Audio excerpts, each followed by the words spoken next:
Brenden Nunes, who did not know where the Heartbreak Kid nickname came from, joins us here on D-Lo and KC. Brenden of the Kings Herald, of course, always great to have you. One quick mention, Brenden, before we get started, coming up in 12 minutes, we'll have your opportunity to win tickets to see WWE Raw October 18th at the Golden One Center. All you got to do is be caller number 3 at 916-349-1320. So store that number away. You should already have it saved in your phone as your favorite radio station. Again, that's 916-349-1320. All right, Brenden Nunes of the Kings Herald. I was talking before you joined us about identity and what type of an identity the Sacramento Kings team can establish this upcoming season. We've seen the commitment to the defensive end in terms of players and coaches.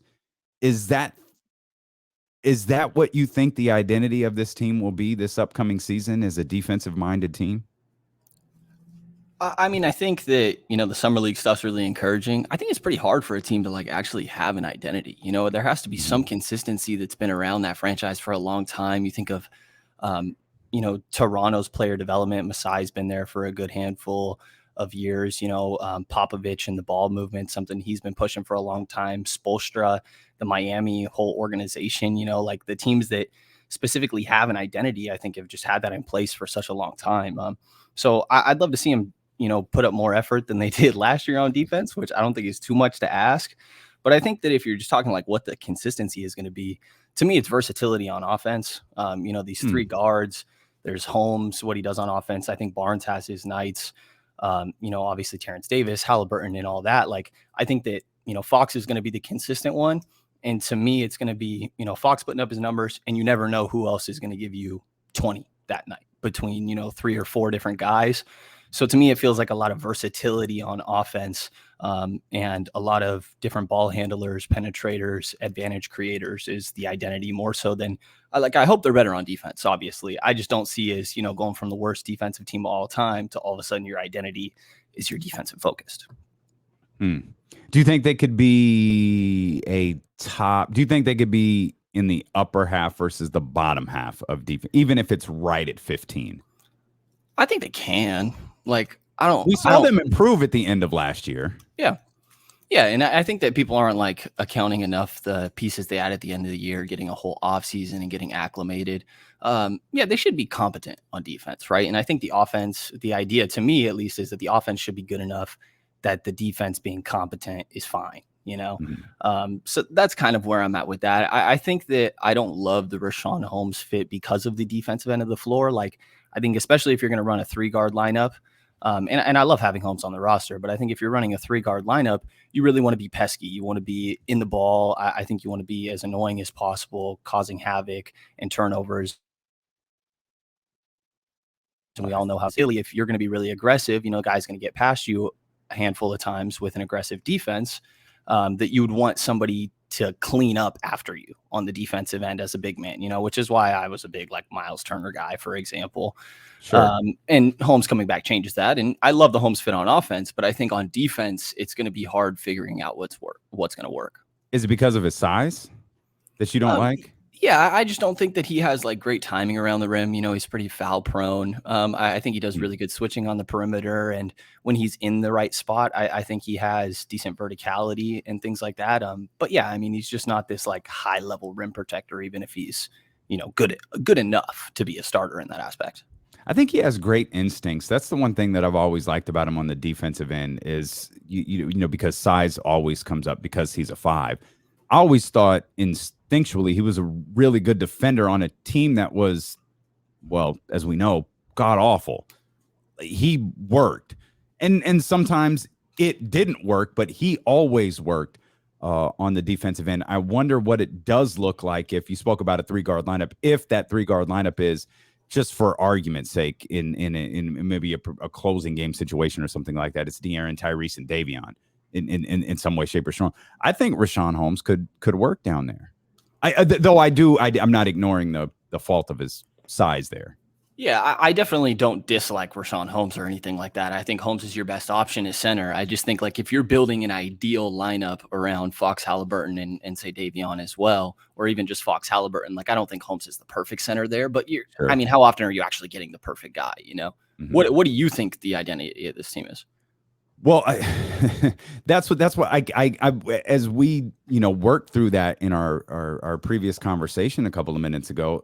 I was workshopping the pieces right here live on the air, just trying to figure out like if the coaches you're bringing in are defensive minded, right? Like Mike, they brought in yesterday, Doug, these guys are defensive minded. We're seeing what Bobby's doing. Davion, we know what he is. We know what Tyrese was last year, and we hope that he's even better this year. And I believe if Buddy Hield is on the roster this year, I think his role is going to change. To me, all signs are pointing towards they're obviously trying to correct the just horrifying defense that they were last year. And maybe this is the opportunity for Luke Walton to finally do what he set out to do 2 years ago and failed miserably when he said, we're going to have our defense dictate our offense. We're going to take the ball we're going to take the ball off the rim, or we're going to take the steal and we're going to push. We're going to push. We're going to still run. We're still going to be fast on the offensive end, but we're going to be fast not taking the ball out of the net and inbounding it. We're going to be fast because we got a defensive stop. Now, I think in Luke's perfect world, that's what it is. I think in most coaches' perfect world, that's what it is.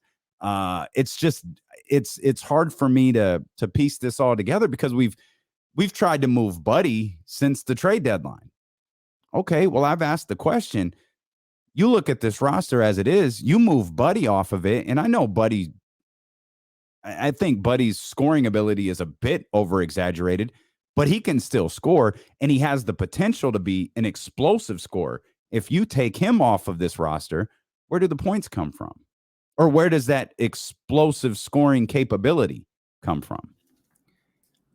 I don't worry about it too much. Like I think other dudes can pick up the slack. I think Fox, up it to 27 tonight. Like I think Halliburton can take a notable jump. I mean, I'm going to be keeping a really close eye on Halliburton because coming out of the draft, I view him as this, low ceiling. I think is kind of overstated as a label, but I do think that was thrown on Halliburton, and a lot of it just there wasn't that much self creation. But he showed flashes that last year, so I think there could be more of that from him. I think Terrence Davis can do it. I think Rashaan Holmes is giving you plenty on the offensive end. Harrison Barnes, some nights he's not really felt all too much, but he shows up. Like, I mean, I think that I trust really Fox and Halliburton to run the offense the majority of the times that they're out there. That to me, the complementary pieces should be more defensive focused and still competent on offense rather than vice versa. Just because I think I have a lot of trust in Fox and Halliburton to be the primary guys. And maybe that's an issue. Maybe there should be more creators. Like we're seeing Atlanta benefit from having a whole lot of creators on their roster.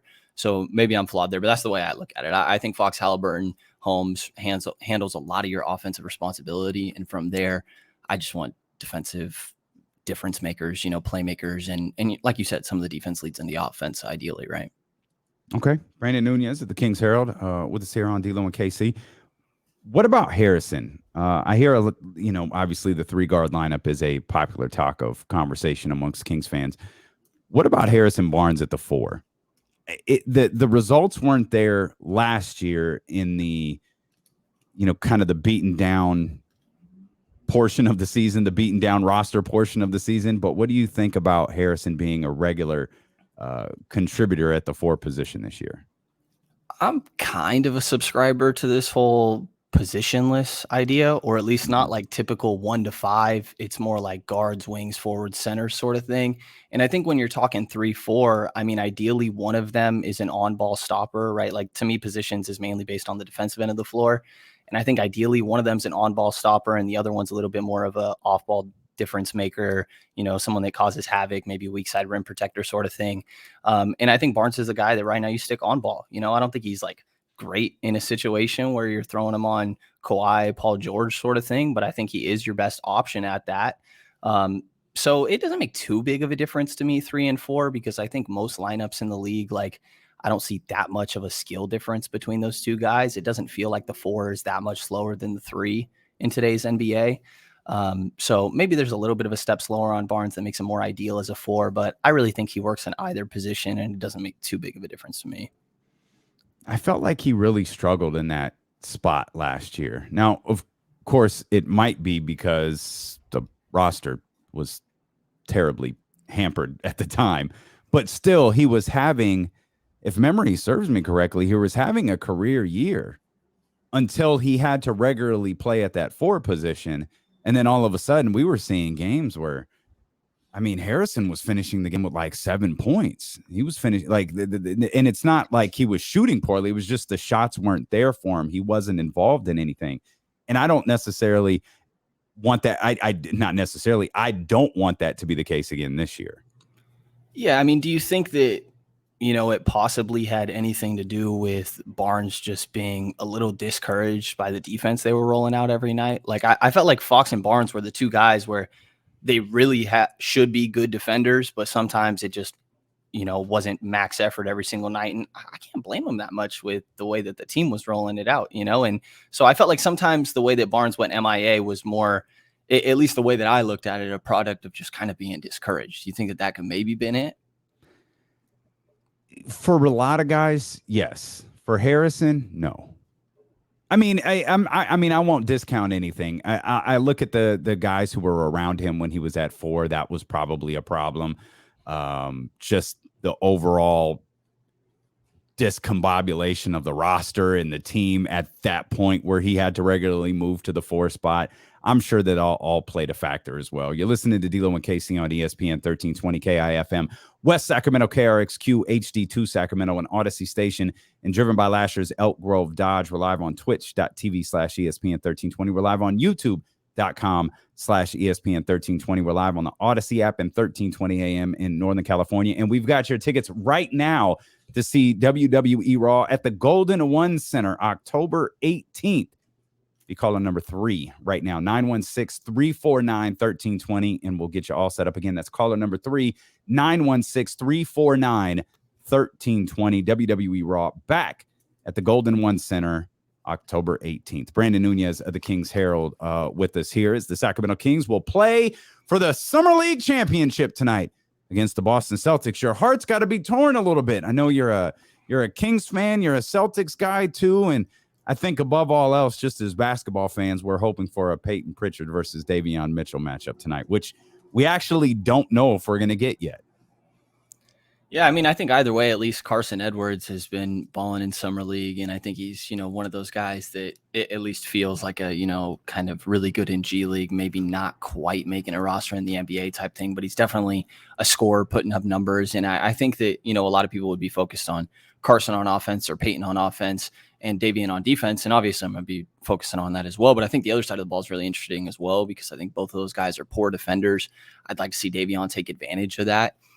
Because to me, selecting Davion at 9 with the obvious positional logjam, I would guess the front office thinks he has all-star upside, right? And they were drafting best player available. So I want to see that tonight if you have a favorable defensive matchup. But yeah, I guess I got a little bit of green in my heart from a little while ago, but I'm definitely full Kings now. So I'm rooting for Romeo Langford because a lot of people gave me a really hard time about him. But that's about it. They got a lot of pro players on their team. They got a lot of guys who you're going to see during the 82 game season. And Carson Edwards is a guy who's around the team a lot. I think Carson's like a 3rd or 4th year player at this point. He's been in the league. It's been, difficult for him to catch on and get big minutes. I remember when the Marcus Smart shot rolled off the rim at the Golden One Center. I think Carson Edwards got some run in that particular game. If there's one more move for the Kings to make this year, if there's one more move for the Kings to make before the season starts, what would you want it to be? I think it's Ben Simmons. I don't know that the Kings can pull it off. Wow. I mean, for the reported healed Bagley 3 first rounders sort of thing, I'm all in on that. I'm all in on that. I mean, personally, and this is probably why I don't make a good GM. Emotionally, I'm ready to move on from Buddy Bagley. I'm kind of over talking about it. They don't seem to be the most happy in Sacramento. Defense is a lot of the question marks of this team last year. Those are 2 guys that are mainly offensive focused. So again, maybe that's why I wouldn't make a good GM, but I'm kind of ready to move on from those guys anyways. I think Simmons is a ridiculous talent. He gets really ridiculed for the way that the playoffs ended last season, and I think deservedly so. But 24 years old, multiple time All-Star, all defense. Like, I think the talent's undeniable. He's shown some moments of being willing to shoot. Like, I'm kind of interested by going from a really cruel media system in Philadelphia to what's kind of soft, and he'd be so praised in Sacramento, at least in comparison. Does that do maybe something? And even if it doesn't, like the talent level of Ben Simmons is just way too intriguing to me, especially if you're talking Heald Bagley and a couple first round picks. I mean, this guy was second in Defensive Player of the Year last year. Where would you put him? Because I like Ben Simmons and I like the idea too. But what would the ideal lineup for the Sacramento Kings look like if Ben Simmons was on the roster? Yeah, I mean, I think that your best lineup is Fox, Halliburton, Simmons, Barnes, and Holmes. And there's some questions with shooting in that, obviously. But I think you're a whole lot better on the defensive end of the floor with Simmons there compared to Bagley, Harkless, anything like that. So, I mean, I think that you make up for some of the offensive deficiencies with ideally more transition opportunities by getting stops. But to me, like, I just don't, I think you have to figure that out. I think that's still going to be a question mark. But to me, like, if that talent's available and it seems like Simmons is not trying to go back to camp, maybe that does end up happening. Reportedly they're just waiting on a Lillard availability sort of thing. Which I mean, shoot, I don't blame him. Waiting. Yeah, right. But I mean, I think for reported Heald Bagley, couple firsts, like, it's just such a talent upgrade that, like, I get the fit questions on the offensive end, but to me, like, you acquire that talent, you figure it out. Okay. I like it. I like it a lot. And I like you. I like your work. King's Pulse podcast, and the tremendous stuff you do over there on the King's Herald. Brenden Nunes. Brenden, we appreciate you joining us, man. Thanks for hanging out. Appreciate you, man. I like your work too. Keep it up.